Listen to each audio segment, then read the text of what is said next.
What's up everyone and welcome back to the MMA Zone. Today, let's get started with Colby Covington fires back at Daniel Cormier. Colby Covington isn't too happy with Daniel Cormier's recent comments about his decision to turn down a fight with Ian Garry. DC recently weighed in on the situation, saying that Covington needs to come to terms with the position he's in after a mediocre performance against Leon Edwards at UFC 296. During a recent appearance on Saucecast, Covington fired back, making it clear that he plans to wait for the right opportunity to come his way rather than accept a fight against Ian Garry. I love Daniel Cormier as well. He's a friend of mine, but everybody knows he's a media head now, so he'll do anything to get some clickbait. And who's the easiest name in the UFC to get some clickbait off of? Oh, trash Colby Covington. Oh, say Colby Covington some mean things about him, and you'll get sympathy from the fans and from the media people because all the media is a bunch of liberal leftists anyways. So, Daniel doesn't know what he's talking about. He's never been the A side, so he doesn't know what it's like to call his shots and wait for the right opportunities. So the biggest thing is I got to get healthy. I'm not going to go rush out there on someone else's timeline. I'm on my own time, and the UFC knows that. I'm already superstar, and I've made so much money. I don't need to fight ever again. So it's really on my time, and I'll fight when I'm ready to fight, when I'm healthy. And I want big fights. This kid's a nobody. He just got a split decision over the 12th ranked kid. I've been fighting world champion after world champion for the last 7 years straight. So why does this kid deserve to fight me? He's literally the B side, and he thinks he calls the shots and is the A side. So I'm going to get healthy, and I'm going to look for the biggest and best fights possible, and we'll see what that happens. With Covington content to sit on the sidelines while healing up, it's unclear when fans will see him back in the octagon. Next up, let's take a look at Israel Adesanya sends a warning to Ikram Aliskerov for Robert Whittaker fight. Following Khamzat Chimaev's short notice withdrawal, Ikram Aliskerov will now look to pick up the biggest win of his career over Robert Whittaker on Saturday. Ahead of the fight, Whittaker sits as a slight favorite on most major sportsbooks, with the MMA community seemingly confident that the Reaper gets the job done. Ahead of the fight, Israel Adesanya shared his prediction for the bout in a video for his YouTube channel. Banger, I like this. I like this fight. It's a banger of a fight.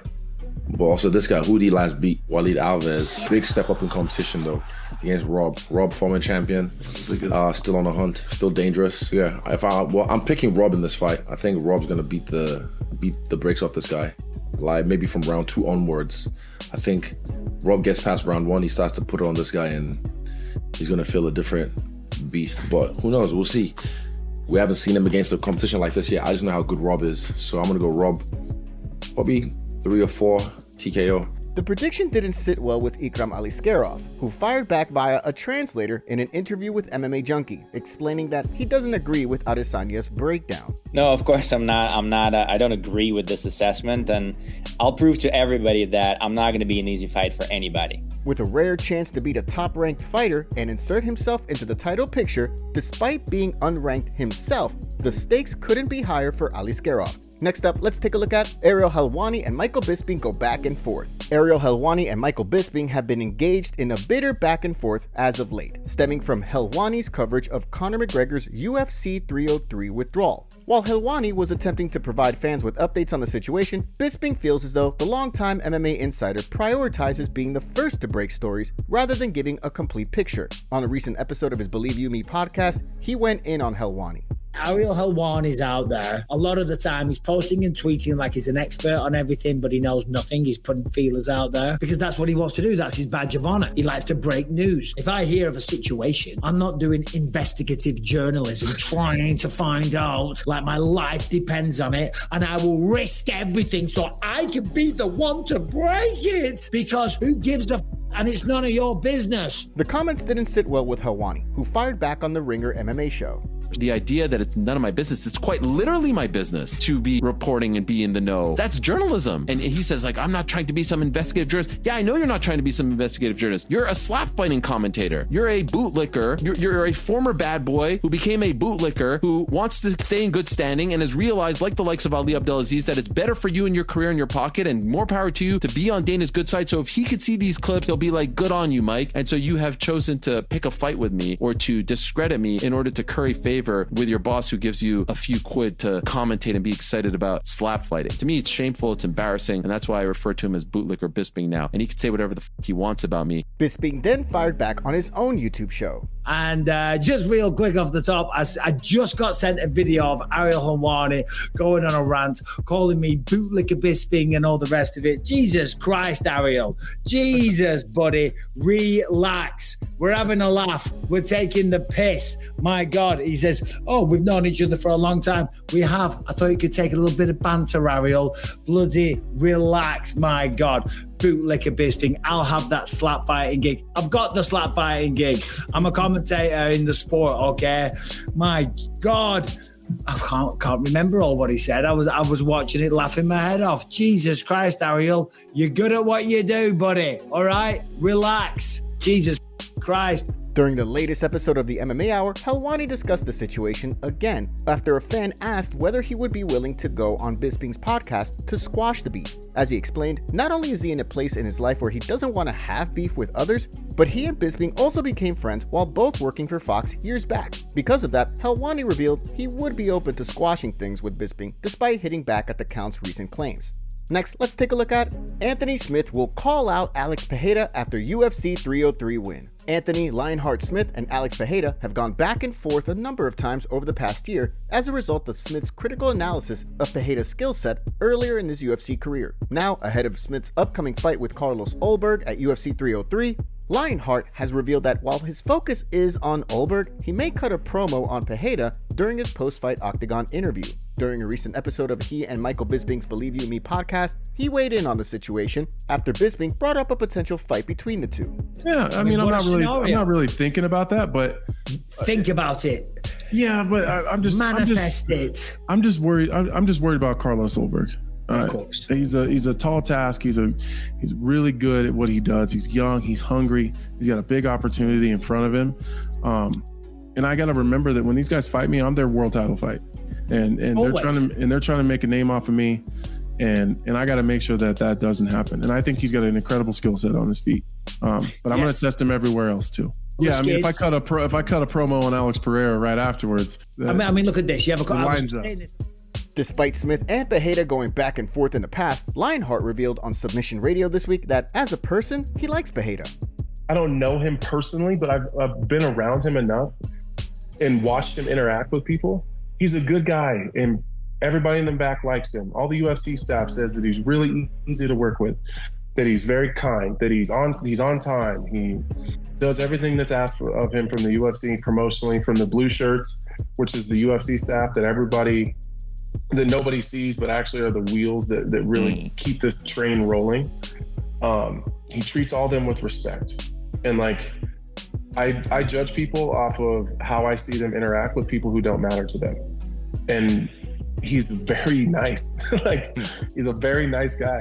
If Smith emerges victorious against Carlos Ulberg, it seems likely that he would still need to put together a few more victories before entering the title picture. Next, let's take a look at Daniel Cormier worried about Khamzat Chimaev's potential. When Khamzat Chimaev first joined the UFC, it took little time for him to make a name for himself, breaking the record for fastest turnaround between wins with 2 finishes in the span of just 10 days. Despite the fact that he's still undefeated, Chimaev's narrow win over Kamaru Usman, combined with his recent withdrawal, have left many, including Daniel Cormier, wondering whether or not he will live up to the early expectations set back in 2020, when he burst onto the scene. During a recent episode of Good Guy, Bad Guy, Cormier weighed in on the situation.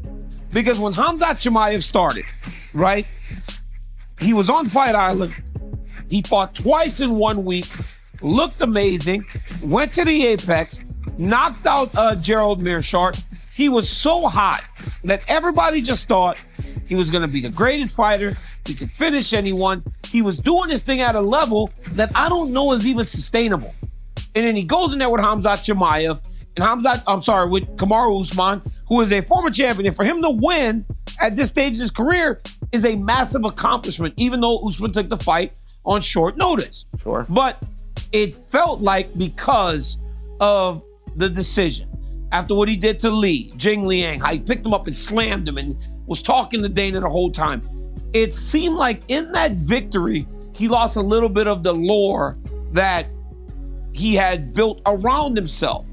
So then it leads me to this. Did he fly too hot, Chill? Was he too close to the sun? And now it'll be very difficult for him to reach the level of superstardom that we all expected from Khamzat Chimaev. While Chimaev has no plans of retiring, there's been no word as to when he will return to action after his latest withdrawal. Next, let's take a look at Dana White says Francis Ngannou was scared of Jon Jones. Despite saying back in 2021, after Francis Ngannou knocked out Stipe Miocic, that if he was Jon Jones, he would consider a move to middleweight rather than making the jump to heavyweight, Dana White is now alleging that the Predator didn't want to fight Jones. During a recent episode of Club Shay Shay, White spoke about the situation. We did everything in our power to try to make that Jon Jones fight, and it is what it is. Not only is Jon Jones not afraid of Francis, Jon Jones is the best fighter to ever live in any combat sport. If you look at Jon Jones is undefeated in the UFC. He's got one loss on his record. He lost to Steve Mazzagatti. Do you know who that is? I don't. He's the worst referee to ever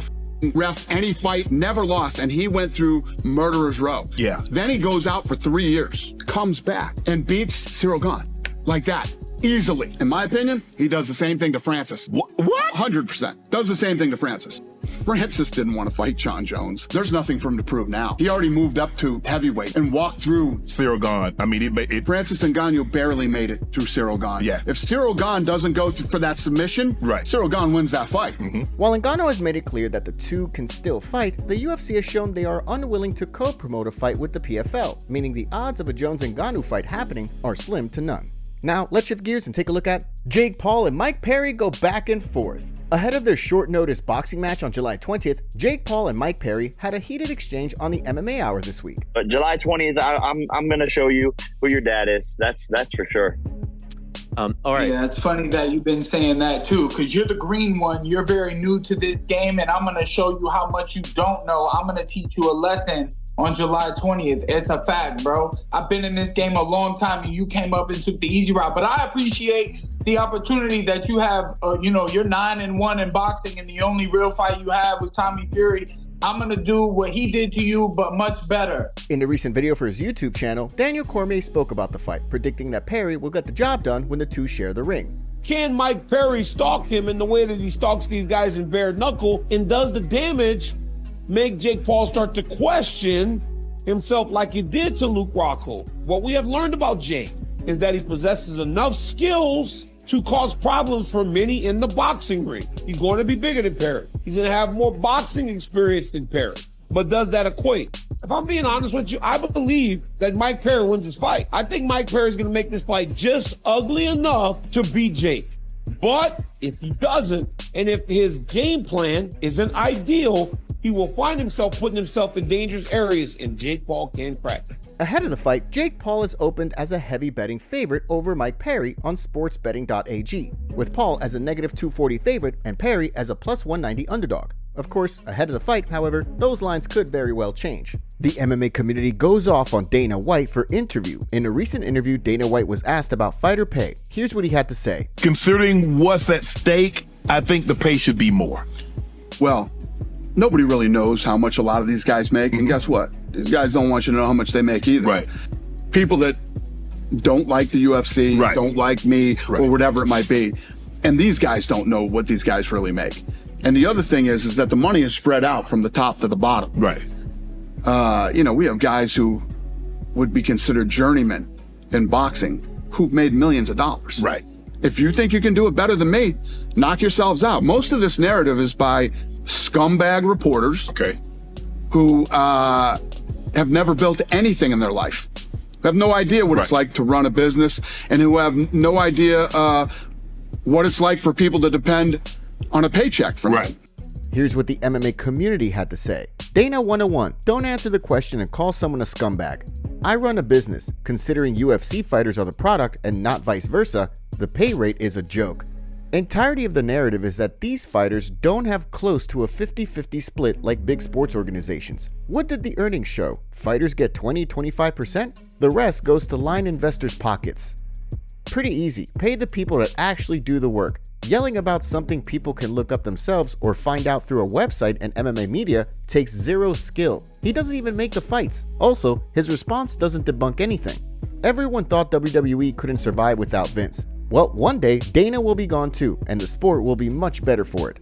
UFC fighters get paid in ratio to profit less than any other professional sports league if you don't count WWE. UFC Fighter exposes himself for using steroids. Jalton Luderbach admitted to using steroids 3 months before signing to the UFC and his fight with Shara Magomedov.